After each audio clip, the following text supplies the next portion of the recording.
Sinabi ni Senate President Tito Soto na hindi raw interesadong pumalit sa kanya bilang leader ng Senado si Senador Loren Legarda. Pinakamaganda, sinabi niya hindi siya interesado. Yan ang masasabi ko. Sir, sino daw kumakausap kay Sen Loren? Sino kumakausap? Siya lang talaga yung... From minority. Minority? Oo. May sinasabi po na kayo daw yung magiging next na SP na babae po. May meeting. May kumakausap daw sa inyo, ma'am? Sina Sen Alan ba? Ang daming kumakausap sa akin araw-araw. Pag-iisipan ko yung tinuro ko kasi nabasa ko yung news.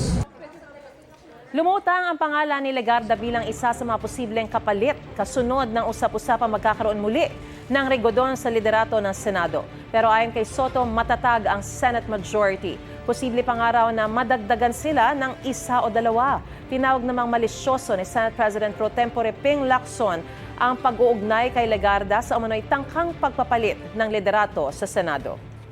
Gusto mo bang mauna sa mga balita? Mag-subscribe na sa GMA Integrated News sa YouTube at tumutok sa Unang Balita.